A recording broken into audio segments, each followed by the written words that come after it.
Welcome to the White Witch podcast with me, Carly. Hope you are all well, witches. To kick things off today, we have our book review, and our book is Her Majesty's Royal Coven, written by Juno Dawson. I initially fell in love with this book, possibly due to it being a fuchsia pink hardback with goats on the front. I've seen some amazing different copies of this book, and I had to have one. I received a copy for my birthday, and I'll be honest, some of the Goodreads reviews did make me hesitant in starting to read it. I wasn't sure if it would be for me, but I loved it. I wouldn't say it's a cozy witchy read. It tackles many different issues throughout the book, namely around sexuality, which I can't say too much on without giving some of the book's plot away. However, I will say I felt this was tackled really well, as were many of the issues within the book, and it was good to see. The main characters in the story are Helena, Neve, Leonie, and Elle, who we meet as teenagers at the book's beginning in a tree house with candles burning upon summer solstice eve, arguing over who's marrying who out of Boyzone. If you were too young to know who Boyzone are, they were an Irish pop band of the 90s. There are many 90s references in the book, like the arguments over who would play which Spice Girl. And I have to say, this is an argument me and my girls used to have at school at their peak. I was Baby Spice as I was a blonde. The fact I went to the cinema to see the Spice World movie, oh dear. Anyway, I digress. We push forward to the girls 25 years later. I really liked the main characters, especially Neve and Leonie. My mum's called Leonie. Shout out to my mum. The book is split between being based in Hepton Bridge, where Neve and Elle are based, and the teenagers all started out, and London, where the Government Department for Witches are based, and Helena and Leonie reside. I loved Leonie. She was really tough, says it how it is. Her character delves into a lot of issues around race. One of my favourite scenes involved her when she goes to visit a voodoo necromancer in London. There is a sacrifice made for her to have a reading. The description of the witch and her house was brilliant, along with the fast-paced scene. And much of this book is fast-paced. It is a real page-turner. I couldn't put it down. It is distinctly modern British. It still tips its cap to the oldie worldiness of the UK. I can't say too much without giving the story away, although I will say I didn't feel the blurb read like how the book does. I even saw somebody on Goodreads say the same. Basically, it's centered around a government body for witches who keep on top of witchcraft throughout the UK. Leonie has broken free of this. She has her own movement. All the four women have at some point worked for or had involvement with Her Majesty's Royal Coven. It felt really weird to read this book not long after Her Majesty actually passing here in the UK. I won't say I am a royalist, but I did have some affection for the Queen. It might be because my nanny Rose didn't look dissimilar to her, but I think many of us were quite sad to hear of her passing. I do find it funny that this book and one of my all-time favourite books, The Secret History of Witches, written by Louisa Morgan, see the Queen in cahoots with us witches. In this book, the Queen has her own coven. It does make you wonder. It did give Ministry of Magic type feels, but in a more spy, like James Bond way. And I really liked that. After my hesitance in reading this, The minute I started it, couldn't put it down. I was hooked. I inhaled this book in no time, and I think you will too. It has been hard to write this review without giving too much away. There is so much storyline, but the pace is really even. It kept me gripped start to finish, which I felt was a great talent of the writer. One thing I will say is you will not ever predict any of the twists ever. Honestly, my jaw dropped at one point. I did not see a thing coming. So I hope you love this book as much as I did. So I need to give you a bit of a major update today, if you will lend me your ears for a few moments. Rachel the Hedge Witch and I have joined forces. So the White Witch Coven over on Patreon has been rebranded and now has 2 of us hosting it. So we could maximize the offerings for our Patreons and delve into some new areas. So it has had a major shake-up.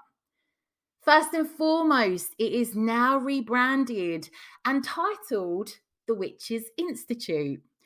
We do have some bigger, longer term plans for Patreon, but initially we wanted to work on the community side of Patreon, the name being a slight homage to the Women's Institute, but instead of Jam and Jerusalem, think hexes and heretics. Only joking, but it's become a kind of theme for us. So here is now what you can access within our Patreon. So our Patreon is packed full of content. On the first of each month, we release either a folklore tale, ghost story, or give you the story of a historical, haunted, or witchy location, or of a witch in history. We release 4 Hedge Witch studies per month with grimoire sheets for you to add to your Book of Shadows, covering a power animal, crystal, plant, and tree. On the 15th of each month, we post an exclusive Patreon podcast episode along with grimoire sheets. You will also receive grimoire sheets for the White Witch podcast too.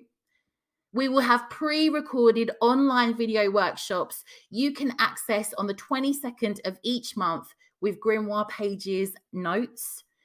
We have our meditation or shamanic journey that's delivered on the 28th of each month. We host a monthly get-together for the Sabbath, or if the month doesn't hold one, for the full or new moon. This gives us the chance to discuss witchy themes and provides opportunity to seek out advice or assistance for within your craft overall. We have the Literary Witches Coven. This is optional, but within this, we read a book together each month and we have a meeting to discuss and share our reviews on it. We also have our amazing witchy community to interact with. They are wonderful witches. Our Patreon has been running for over a year, so if you join now, you will have access to a ton of witchy content in the back catalogue. It is just £6 per month, so please check out the link in the show notes to find out more and sign up. Cannot wait to see you there. Now, in section 2, you have no idea how excited I have been to share this. I am sure you've all heard me rave about Danielle Dulsky, and I cannot believe I'm about to say this, but after the break, you will hear an interview I had with her recently. Let me put it this way. I love her writing so much. In the acknowledgements for my book, I wrote, literary geniuses whose work inspires me on the daily. Clarissa Pinkola Estes, Danielle Dulsky, and musical genius Ben Howard, whose words saw me through the darkest of days and the writing of this book. I didn't tell Danielle that was in my book. I didn't want to fangirl too much and freak her out. But you can imagine how nervous and excited I was for the opportunity to interview Danielle. Like, genuinely interviewed my hero. I need to calm down a bit. Danielle and her team have kindly let me read one of the beautiful stories from her book, The homecoming of Dear Woman is the story, and this is from her new book, The Holy Wild Grimoire, a heathen handbook of magic, spells, and verses.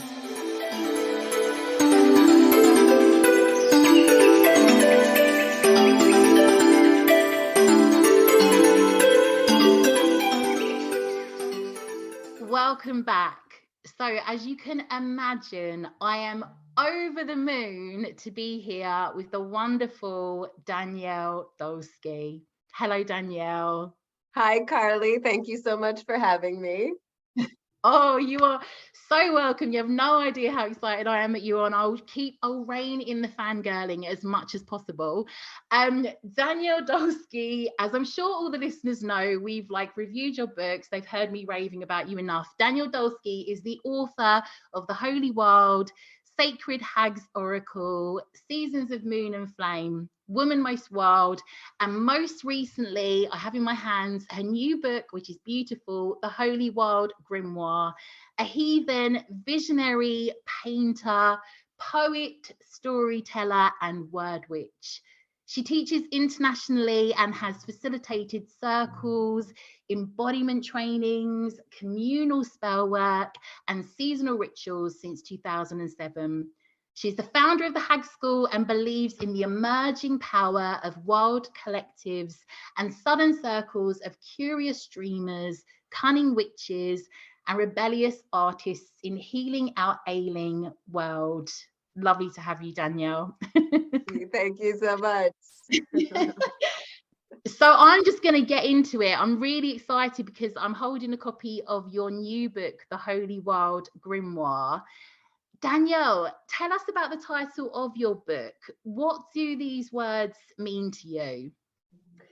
Yeah, so I'm looking at grimoire in a way that kind of goes back to the original etymology of the word, which is grammar. So it's not so much a book of spells or herbal correspondences, or the way that we're used to thinking of a occult grimoire. It's more about inviting the reader to write their own grimoire that's sort of born from their own story, and not just their story as in the past, but also where they are right now at this weird chapter in the world story that we're all living, and then also their visions for the future. So that's the grimoire part. The Holy Wild, those are my two words that I kind of live by. That's my personal philosophy for witchcraft, and basically my whole way of being in the world, which is naming the elements and nature and the witch's ecological position. So not just where you are, but also when you are. So two of my big questions are why witch, why here, why now? So the Holy Wild sort of speaks to that for me. Why witch, why here, why now? I'm here to come back to the elements and the land and water teachers that I've been privileged enough to, have met throughout my life, and naming all of that as holy or sacred instead of just kind of taking it for granted like I did for probably most of my life. Haven't we all? It's fine. Don't worry. I completely resonate with that. No, I love this. And I always love your use of words. You are an absolute word witch. That's why I love what you do. Your work is so good on that front. Thank you. Coming back to that as well, because this fascinates me, because the introduction to the book is called, I love this, Love Letters on a Deathbed. Can you tell us why? Yeah, well, love letters on a deathbed. So, it was sort of a mythic image that came to me, I don't even know when, but not all that long ago, within the last few years, of leaving love letters on a deathbed. And it's been a theme in my family, and I know that it's not unique to my family, but it does seem to be somehow, integral to my family story, that we do have a lot of people that have died, in hospice and in their own homes, and it's sort of usually this long process of people coming and leaving food and kind of giving the good memories and bringing photographs and all of that. So that's happened quite a few times with family and friends in my life. And while I don't really remember ever actually leaving a love letter on one of the deathbeds, it was still very much about that, like naming this person's life story as holy. So I was thinking about how that could be translated to the world story and where we are right now in this kind of global initiation that I think we're all living through, and nobody else has to buy into this. But I really believe that, especially if you claim the name witch, you signed up for some, crazy stuff. You decided to be born, you decided to be born here and now, and you claim the name witch, you kind of signed up for this global initiation. And so even though your story might seem like a small one, or my story seems like a small one, to me, we can look at it as really a microcosm of the global initiation. So what's the larger thing that's dying? How can we leave love letters on the deathbed of what we maybe were raised believing the world was going to become? And now I think a lot of us are realizing, oh, maybe that was never really true in the first place. And there's a grief to that. And so, love letters on a deathbed, it isn't about letting it weigh you down or becoming stuck in or wallowing in the grief, but kind of mourning the myths that failed to fruit and holding the tension of the now and being able to be in this place of kind of intentional awe. So, when we grieve well, we're able to really be stunned by the magic of the moment, even though there is a lot of death and crumbling to bones institutions and climate collapse and all of those things that we could name. There's still a real mythic beauty in all of that. And so that was my original idea of the book. And so the love letters on the deathbed was like, how do I write an introduction that says all of that and doesn't bum people out? Sorry, Danielle, sorry. No, go ahead. I have just started reading the book, and honestly, it's so funny because it's like it turned up, and in the Patreon, there are so many themes, like about the elements and even the aspect of the love letters on a deathbed going into that chapter. And I'm like, this has turned up at my door the right time. There are so many discussions we're having around so many different elements of the book.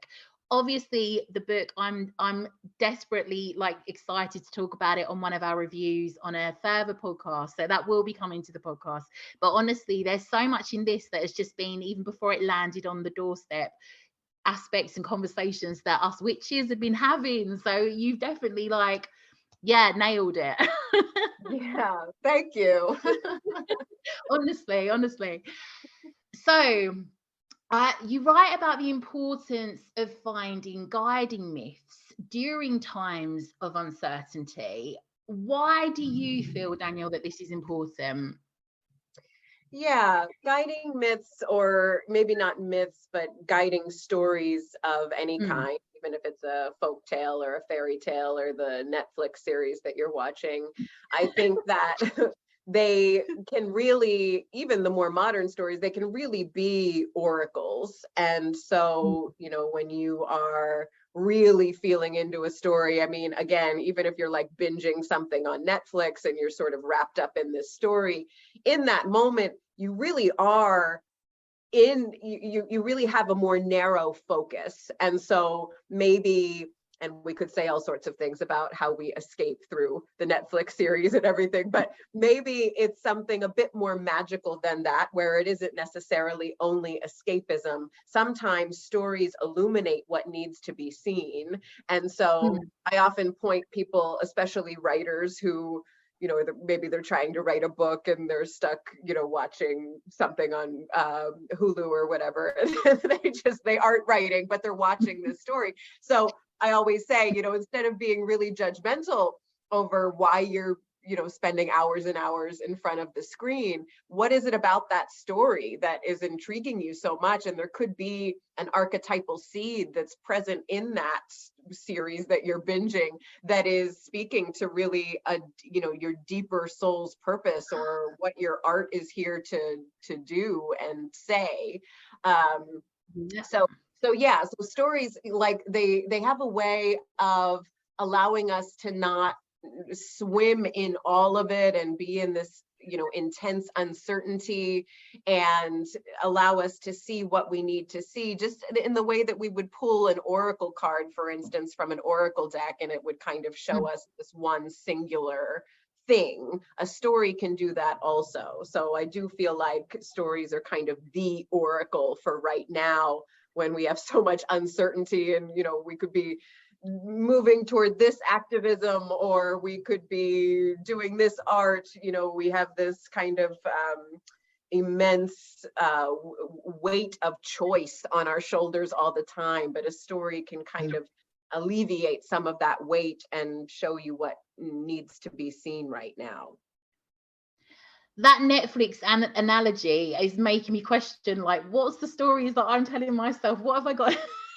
It's so true. It really makes you think, what am I like constantly? What are the patterns in the stories that I seek and I'm looking for, not just in books, but like you say, even into what we're watching on Netflix. So yes, I love that. I love that analogy. Yeah. So the book is organized around the 5 elements.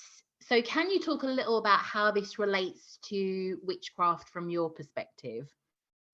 Yeah, the elements are a lens that I started using when I started teaching a lot about witchcraft and ritual and storytelling. The elements seemed to me like a really accessible lens that didn't really inadvertently exclude anyone. We all can come back to nature. A lot of times newer witches, when they're coming to the craft, they have this sense of like, what am I going to root my craft in when I'm not a hereditary witch, or I don't know much about some of my lineages, or I don't like some of my lineages? Then what do I root my craft in? The elements is something that's really universal. We're all human, so we are all of the earth. We're all here.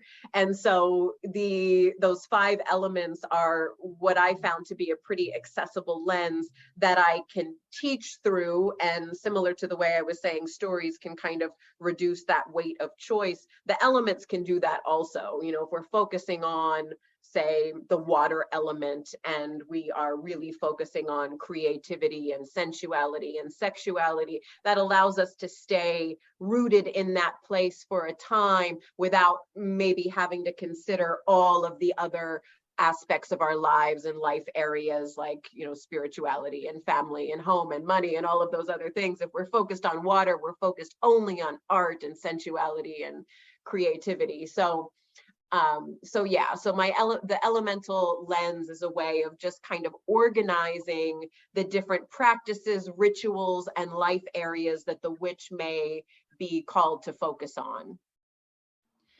I think you do this really well as well, like breaking things down, because I'm coming back to like Season of Moon and Flame, where you've done that seasonally. And that was a book I loved, like worked through throughout the year, honored at different Sabbaths. It was done in a different way, and I loved that. So I think that's like why I'm looking forward to getting into more on this, because I know that you'll like really get into it. So yeah, I know you do that well. So yes, I'm looking forward to that part. Thank you. And in regards to your former books, so your other books rather, the Holy Wild Grimoire, of course, builds on your previous book, from what I understand, the Holy Wild, a heathen Bible for the untamed woman. So what are the differences between the two, Danielle? Yeah, so the original idea for this new book, The Holy Wild Grimoire, was that it was meant to be a handbook or even a companion journal for the Holy Wild, a heathen Bible.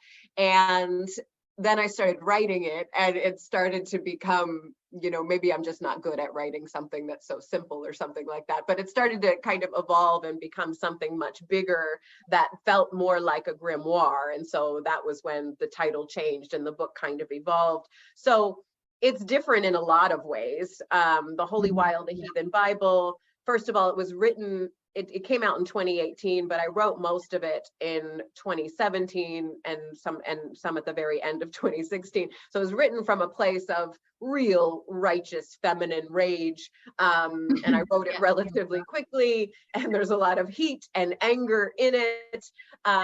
And I think that probably comes through in reading the book. So it's sort of working with the elements, but really, the more fiery aspect of all of the elements, even Easter has a little bit of fire to it in the Holy Wild. But this new book, the grimoire, is more about kind of amplifying the reader's own memories and then visions for the future. And it's, I think, less angry, at least overall. I mean, there is some rage in it, but I think it's overall a bit less angry, and it's more about balancing these 5 different elements in your life and allowing the stories that are in the book to kind of be primary. In the Holy Wild, the 2018 Holy Wild, the stories were a bit secondary, I think, to the rituals and the spells and the verses that were there. In the Holy Wild Grimoire, the stories are kind of the foundation, and then the reader kind of builds their own grimoire by allowing those stories to illuminate what wants to be seen. Oh, I love the talk of stories, because I love the stories in your book. So brilliant. And actually coming back to the stories, so in regards to like you having a deep reverence for our ancestral stories, why do you see this as so important? I know this is like a theme that kind of runs through a lot of your work.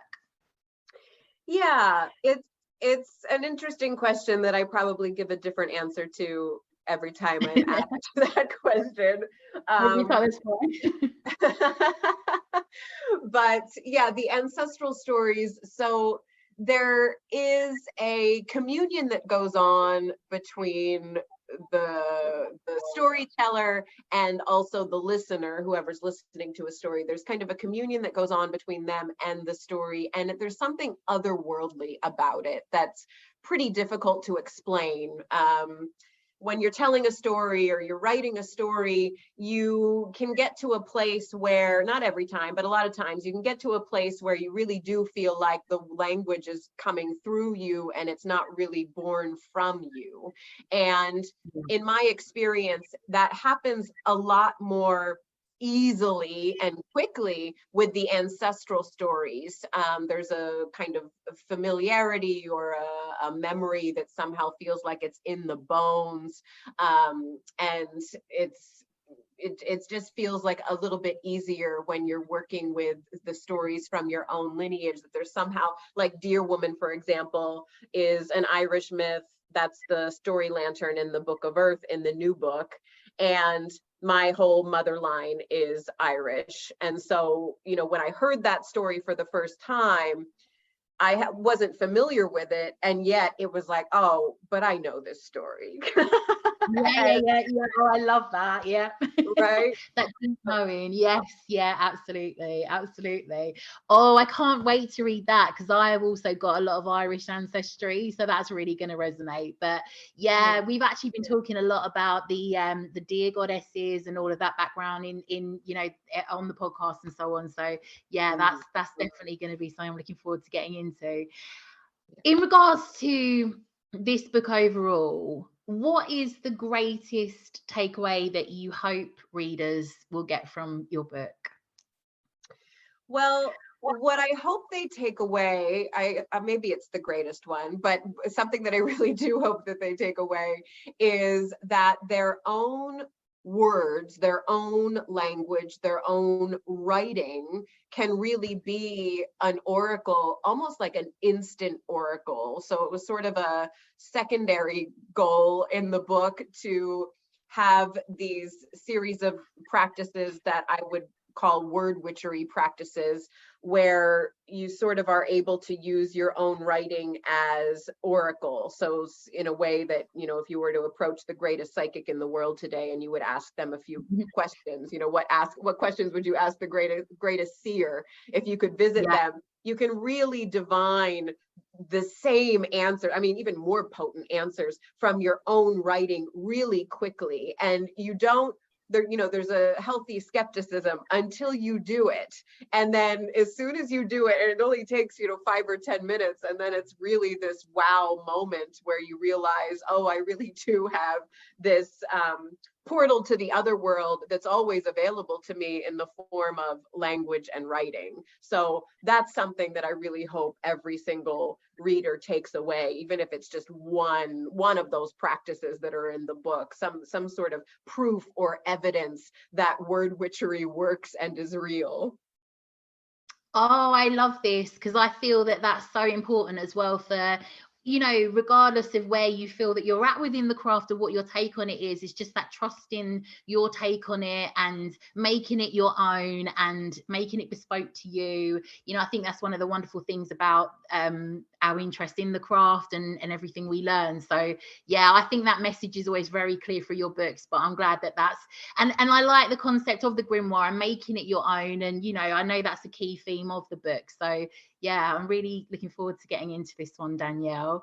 Yeah. I have a cheeky question to ask you, if that's okay, that I ask like everyone that comes on the podcast, if you don't mind.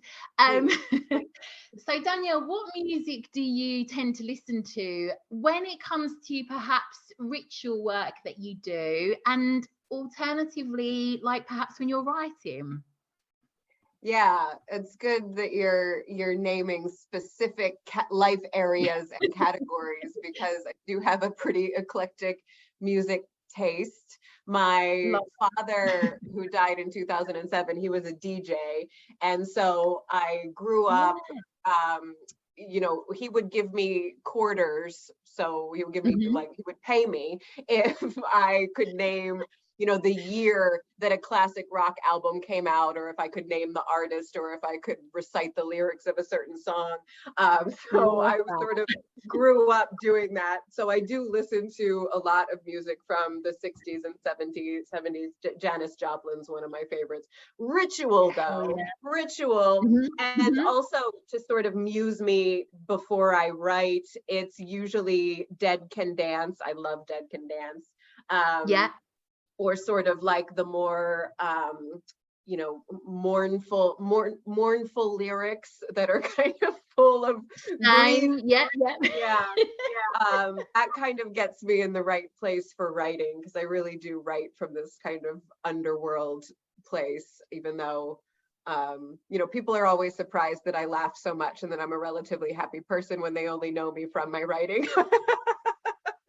Oh no, honestly, I'm not at all. I kind of like, no, I think it sounds so weird, Danielle. Like, you are like in my mind. Like, so I've tried, okay, so anyone listening to the podcast will probably be surprised at how quiet I've been in this whole interview, because I've been so nervous about Danielle coming on, because anyone that listens to the podcast, I'm trying not to weird you out, Danielle, by fangirling you. But yeah, they know I love your work. Like, genuinely, they're all going to be like, oh my God, like, you know, that I've had you on. Because yeah, like you are like the Charles Dickens of witches books. I'm confident in this. Like, you are so poetical, the detail, honestly, like that is why I feel that you stand out so much. And that's the kind of writing form I love, and I know many others do. So you've completely cracked it. It's very, you've got that balance of it being like very poetical, but so much knowledge in there as well. And I think that that's like a real talent to have. So yes, thank you for your work, honestly. But yeah, that's why I've been very quiet today, guys, because I'm really like, you know, fangirling over here, trying not to weird Danielle out. But Danielle, thank you so much for coming on. Yes. So like, obviously we have all your socials in the show notes, but is there anything you want to tell us before you go about you know, when the book's out, or you know, any other bits coming up that you would like to notify us about? Or yeah, I'll just hand it over to you for a moment. This is always the funny part of interviews because I have so much going on.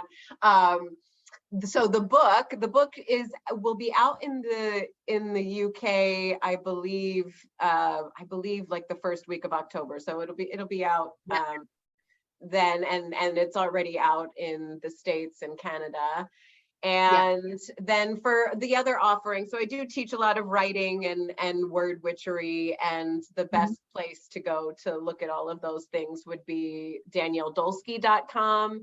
And then I also have the hagschool.com is where I have a virtual coven that people can join.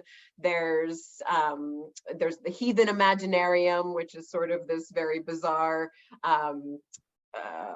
how can I even describe the Heathen Imaginarium? It's sort of this bizarre encounter with 12 different archetypes, and there's these different rituals and practices that go with each archetype. So that's there, and all sorts of other things too. So the hagschool.com and DanielleDulsky.com are the best way to see what I've got going on.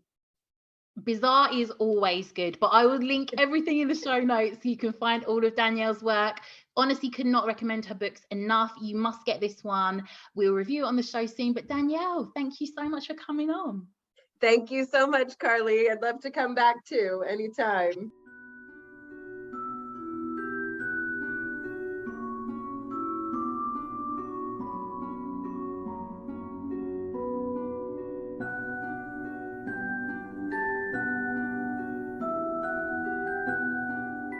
The Homecoming of Dear Woman, written by Danielle Dulsky from the Holy Wild Grimoire.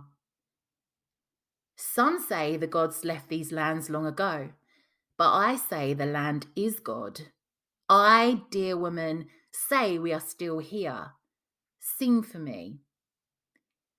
Fools say I was cursed by a beauty that made me a target, but I ask you, what wild thing has not felt hunted by the long-fanged shadows? What creature lives on this earth without beauty? I was pristine in my wildness. I was unbroken by life. And our story begins here, in the time of my innocence. Can you see me, nested by the soft running waters on an autumn evening, weaving sun wheels from dead ivy? Can you sense my peace? Can you hear my song? I come from a long line of shapeshifters, I do. I am dear woman, I am forest dweller, and I am more ancient than any human hunter, older than any god you might call old. Some say the gods left these lands long ago, but I say the land is God. I, dear woman, say we are still here. Sing for me. I am deep time. I am a perpetual bud before the bloom. I am the eternal sun shower and the sound of night birds waking. I am what wildness dreams of. I am the slow beating heart of a child's hope, and I am the infinite possibility of an early dawn. Were human eyes to behold me here, I wonder if they would see me as you see me, just as I was, a maiden made more whole by her solitude, or if they'd see a lone fawn forsaken by her mother. I wonder if they would see beauty or prey, innocence or invitation. This was how he found me for the first time, the shadow man, the dark mage. There is something about a woman weaving that speaks to our power, I think. A wise one knows not to interrupt. A wise one understands the sanctity of these moments, the holy hands that pray in deft dips and upturned palms, the piercing and the lifting, the through and the out. To weave is to worship the eternal becoming. To weave is to become God, and only a beast would interrupt such ceremony. It was not me he coveted, I think. It was my presence. It was my peace he wanted to devour. My particular serenity he had never known. He wanted to make a sanctuary out of my flesh, to make me a refuge from his torment. And I tell you this without a drop of that insidious poison called regret. I did not refuse him. Some say the gods left these lands long ago, but I say the land is God.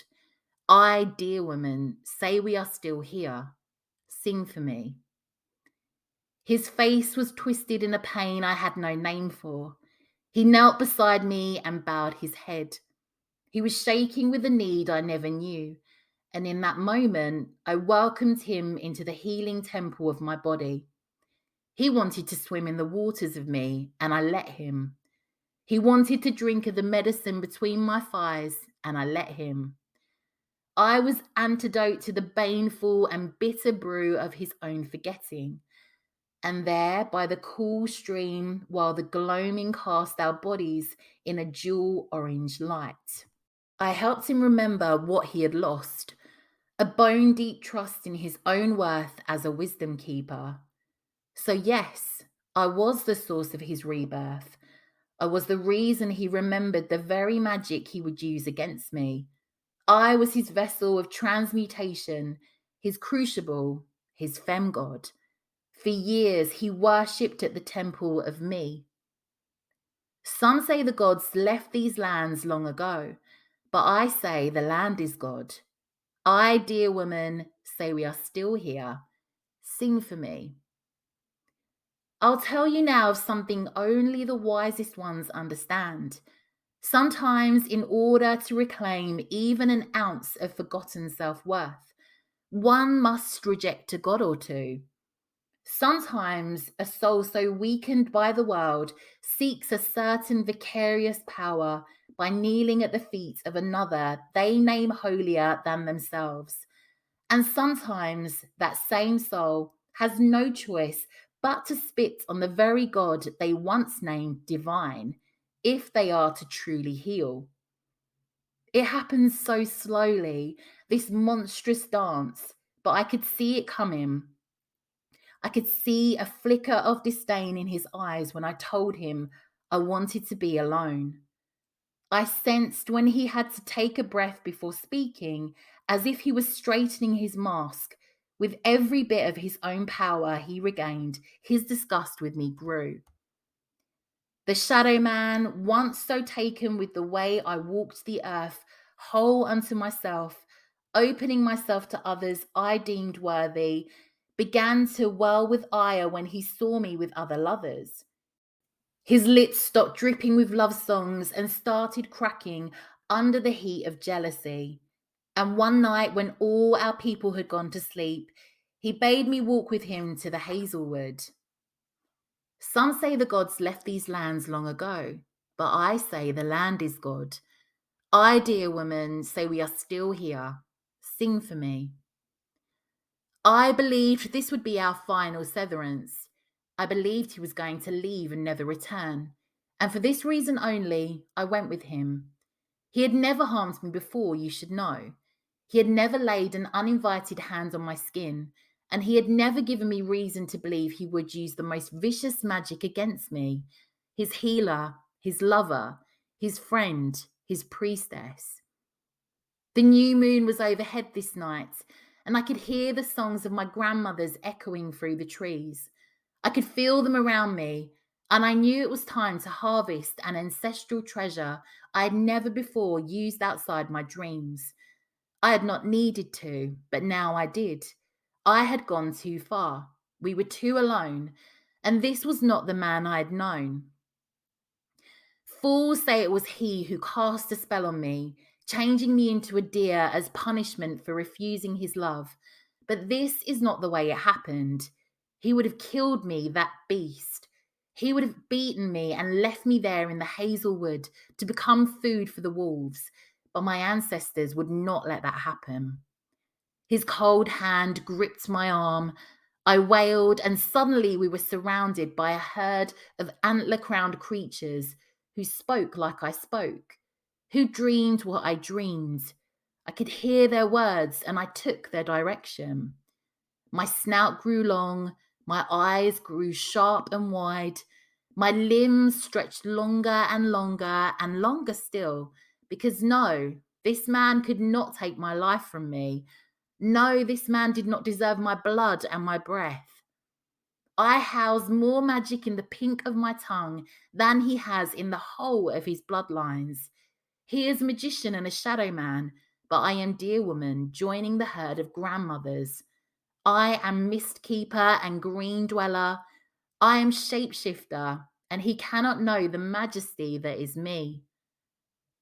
Some say the gods left these lands long ago, but I say the land is God. I, dear woman, say we are still here. Sing for me. Time moves differently in the creaturely realm, you know. I cannot say how many years went by, but I can tell you I was content in my wildness. The joy of wandering and loving and resting and belonging in this land is something many have forgotten, but the dear people remember well. I spent those years learning the stories of my shape-shifting grandmothers, their names and their tales of birth and death. I learned wild poetry from the oak and the rowan, and I watched my human brethren from afar. I watched the Shadow Man become both feared and revered for his magical skills. I heard him speak of how he enchanted me into a deer, doomed to be hunted for the rest of my short life. I heard him and I pitied him. There's no greater hex than pity, the wise ones say, but pity was all I had left for him. My story might have ended here, but it didn't. It couldn't. In our travels, my sisterhood happened upon a band of hunters in their softest state, drinking and singing rebel songs at the fireside. One of the men had a way about him I could not name. He was human, but he had the eyes of a god. He was mortal, but everything he did was marked by the ethereal. He was ghost-like.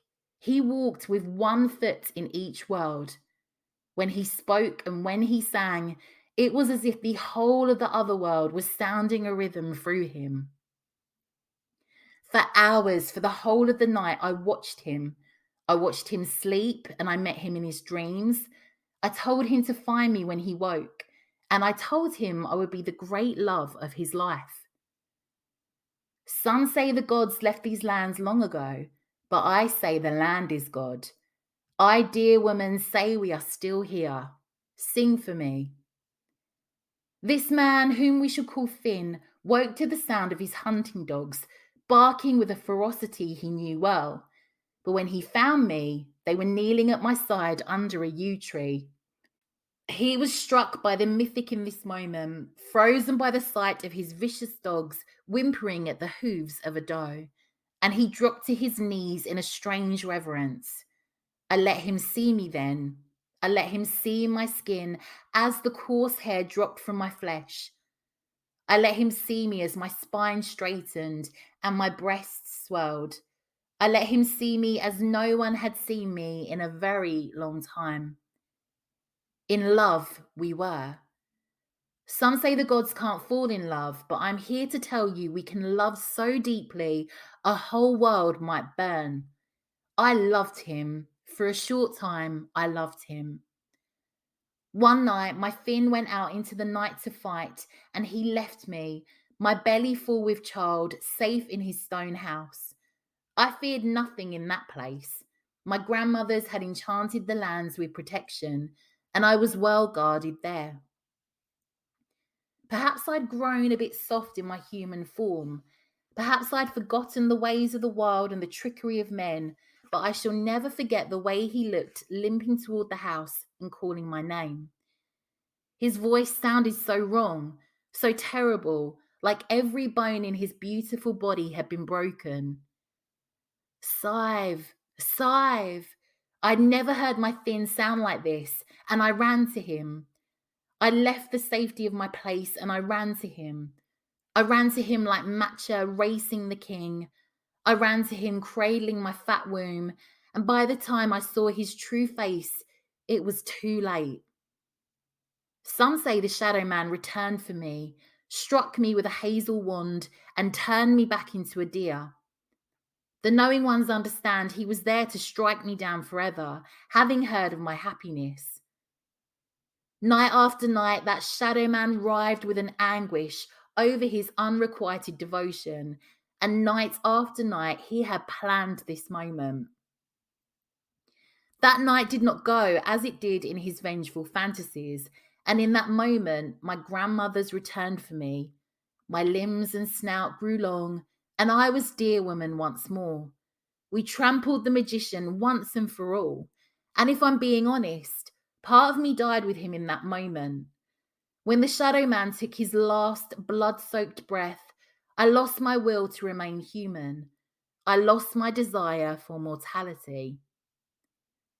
Some say the gods left these lands long ago, but I say the land is God. I, dear woman, say we are still here. Sing for me. My child was born a shapeshifter like me. Many springs came and went, and little Oshin learned the language of the trees and became the greatest poet who has ever walked these lands. His father never stopped searching for us, and I stood in the shadows and watched when my babe finally met his father, my only human love. Finn knew his son's eyes, and he asked about me. Oshin knew not to speak of me or the others in our family, but he let his father see him shapeshift into a human boy. You are a wild child, my Finn said to him, and our little Oshin laughed. Your mother will not come home, will she? Finn asked. Oshin turned and looked right in my eyes then. I shook my head. He shook his, and then he said, My mother is home. Finn must have known I was there. I think of this often now. He must have known I was there in the shadows, but he did not look for me. He did not try to pull me from my untamed world. He knew I did not want to be found. And this is the mark of a man, I think. He didn't try to lure me away from what I loved. He let it be my choice, and I made it. I made the choice to stay in the wilds, and he took little Oshin to live with him in the stone house, to bring his otherworldly poetry and tales of land spirits to the people. I miss him, of course. I miss both of them. I miss the smell of little Oshin's fur, and I miss his stories. I miss the feeling of Finn's hands on me and the way he made me laugh. I miss them, but I would miss the forest more. Some say the gods left these lands long ago, but I say the land is God. I, dear woman, say we are still here. Sing for me.